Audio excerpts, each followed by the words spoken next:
Section 6. What fucking page was that? 25?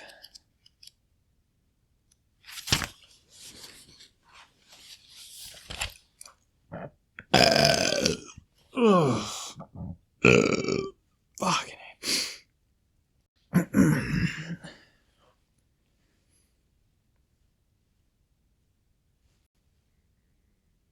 Section 6. Lake Minnetonka Conservation District, LMCD, Watercraft Inspector, May 2011 to August 2011. Age 21, $10 hourly, chapter title, Tonka Purgatory.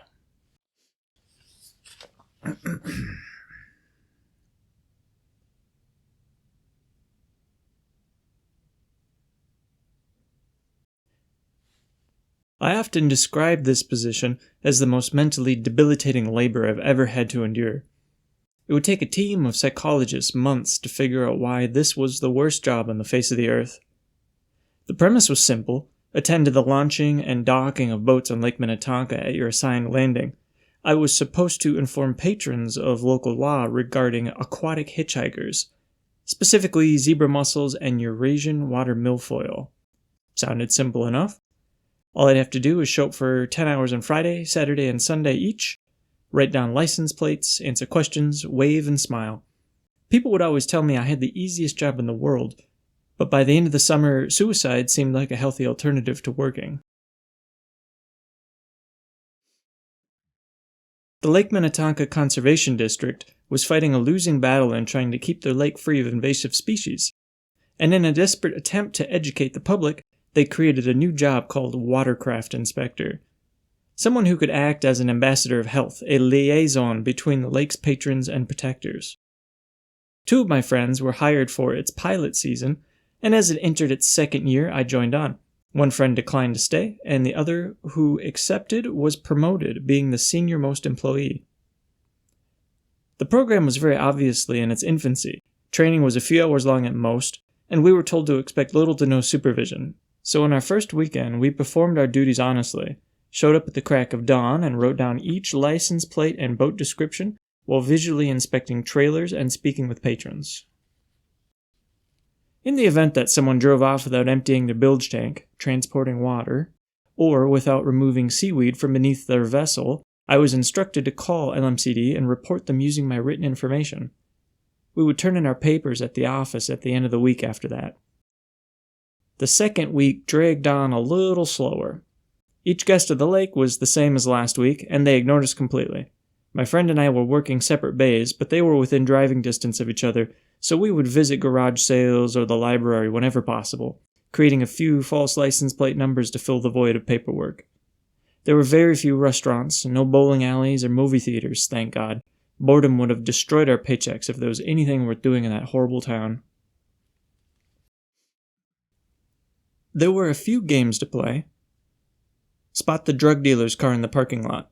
A black Audi or BMW full of teenagers would loiter until another car parked next to them. Two people would get out and get into the dealer's back seat for a few minutes. They'd get back out and leave, and someone new would pull up and do it all over again. Count the trucks with aftermarket rims. They all had this same brand, black with a star in the center. My favorite was when the boat trailer tires had the same matching rims. Tonka honeys. Is that lady 20 or 50? There was so much plastic surgery in Minnetonka we could rarely tell. How long can you go without using the bathroom? This was a stupid game. Why couldn't the job be taken seriously? Nobody cared about what we were doing. The patrons wouldn't listen to us, and our supervisors ignored us.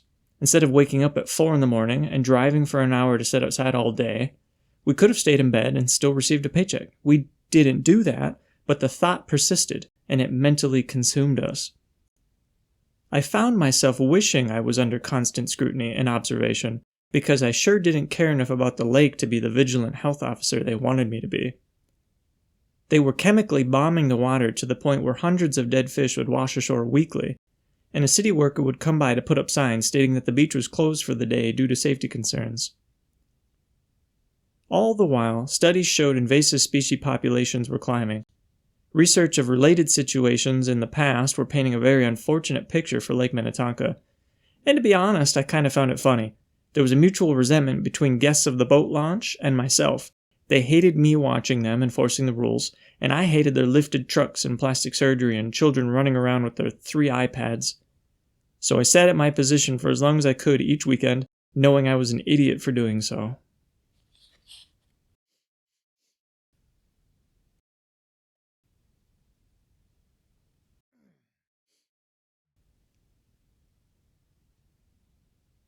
Things got a little better when they replaced our paper forms with PDAs and had these folks called conservation officers visit us once a week while on duty to download the information.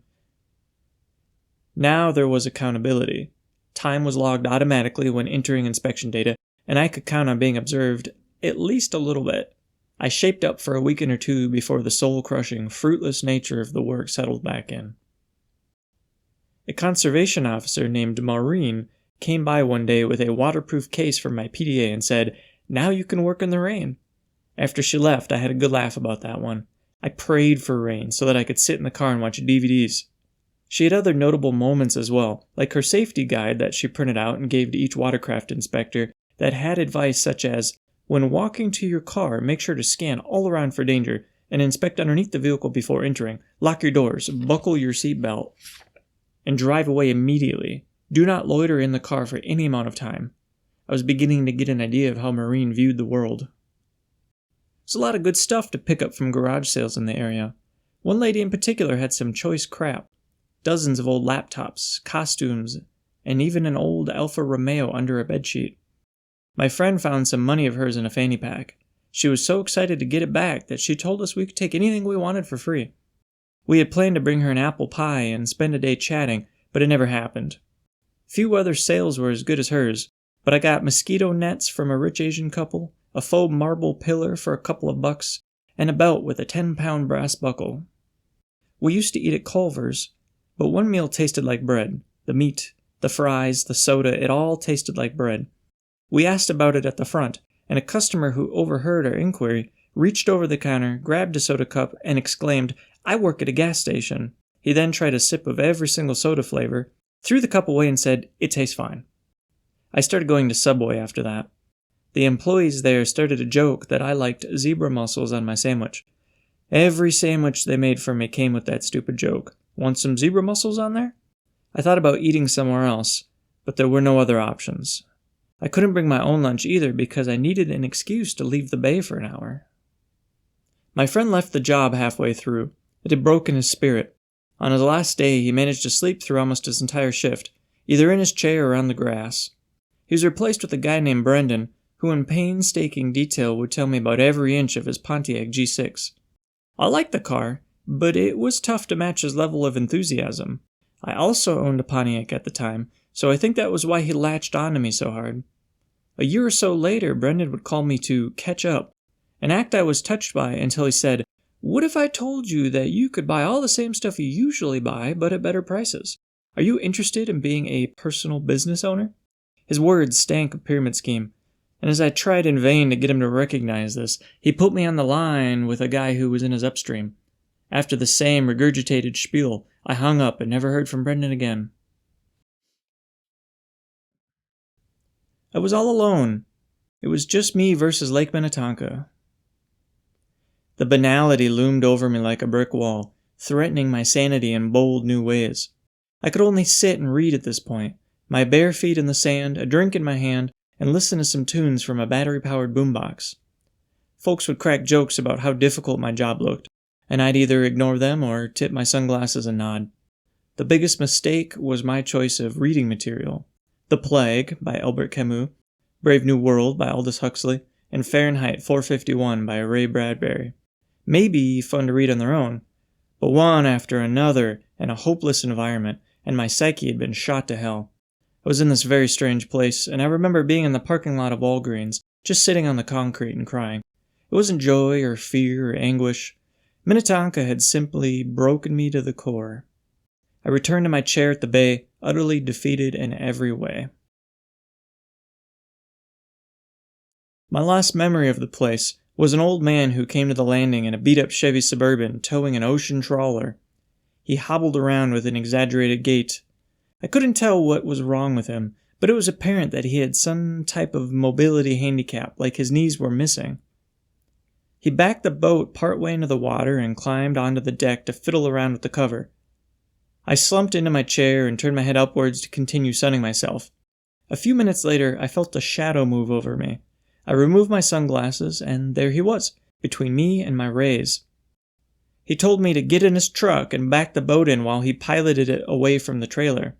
I immediately told him no. That was rule number 1. We can't help anybody because of the liability. He pleaded with me, said it was a simple task and nothing bad could possibly happen. I thought about it from his perspective, and it did seem wrong that I was lounging on the beach while this handicapped guy struggled with his boat only 20 feet away. I gave in.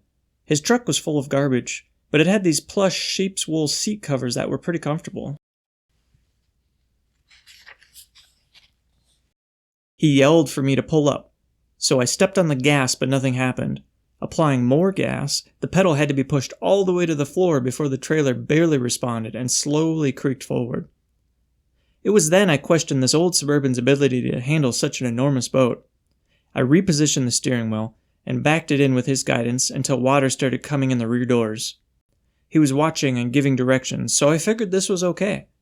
I wondered if the exhaust could handle being submerged while the engine was running. This thought was interrupted as he started yelling for me to climb out and undo the front trailer clasp. He had forgotten to release it, and the boat was pulling on the trailer hard. I shimmied along the rockers while holding onto the roof rack until I reached the tailgate and saw that his winch hook was fed through one loop on the trailer, clipped to another loop on the boat, and it was pulled extremely taut. I could have plucked it like a guitar string, it was under so much tension. I tried opening the clasp, but there was no slack to work with. The old man was shouting now, "Unclip it! Unclip it!" But I was scared. I had this vision of the strap releasing, catching my fingers and smashing them against the hull of the boat, or dragging him through one of the loops and shredding the bones from my hand. I made one attempt and got it halfway off before pulling my fingers away. The clasp bent under the strain of its new position and wedged itself into the loop as a twisted hunk of metal. Now recognizing that it would need to be cut in order to be removed, I told the man, "I can't get it," and went back to my chair. He stopped shouting, and from over the top of my book I could see him looking at it and swearing. I had specifically told him before helping that I wasn't a boat expert, and I got the feeling that he wasn't either.